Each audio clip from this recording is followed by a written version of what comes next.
Hello and welcome students, Gyanjyoti coaching সেন্টারের পক্ষ থেকে তোমাদের সকলকে আরো একবার স্বাগত। আজকে আবার একখানা সিলেবাস নিয়ে কিন্তু আমি চলে এসেছি, VU 4th semester major paper 5। ঠিক আছে, এটা নিয়ে কিন্তু এডুকেশনাল প্ল্যানিং অ্যান্ড অ্যাডমিনিস্ট্রেশন, এই যে তোমাদের যে ইউনিভার্সিটির আন্ডারে সিলেবাসটা প্রোভাইড করা হয়েছে, এটা নিয়ে কিন্তু আজকে আমাদের ক্লাস বা আলোচনার বিষয়। এবার এখানে দেখো দুটো কন্ট্যাক্ট নাম্বার দেখতে পাচ্ছ, যে কোনো একটি নাম্বারে কল করে কিন্তু আমাদের সাথে সরাসরি যোগাযোগ করে নিতে পারো।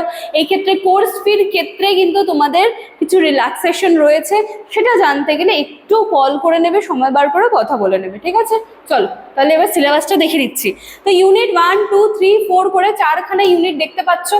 ইউনিট 1-এ কি রয়েছে? Educational planning. এডুকেশনাল প্ল্যানিং এর মধ্যে কি কি পড়তে হবে? কনসেপ্ট, নেচার অ্যান্ড স্কোপ পড়তে হবে।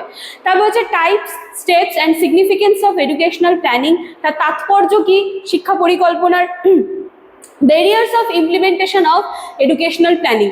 আচ্ছা, এই হয়ে গেল ইউনিট 1। ইউনিট 2-তে এডুকেশনাল অ্যাডমিনিস্ট্রেশন, সেখান থেকে এডুকেশনাল অ্যাডমিনিস্ট্রেশনের concept, nature, scope and importance এগুলো পড়তে হবে। সুপারভিশন অ্যান্ড ইন্সপেকশন করতে হবে।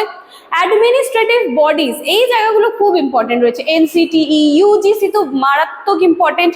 ঠিক আছে, তো AICTE এগুলোর সমস্ত গঠনটা কি রয়েছে এবং তার কাজ কি রয়েছে, এগুলো কিন্তু পড়তে হবে। তারপর হচ্ছে এডুকেশনাল ম্যানেজমেন্ট, ইউনিট 3। এখান থেকে এডুকেশনাল ম্যানেজমেন্টে সেম অ্যাজ কনসেপ্ট করবে, নেচার করবে, তার পরিধি বা স্কোপ করবে। তারপর types of significance of educational management আর total quality management concept and importance হয়ে গেল।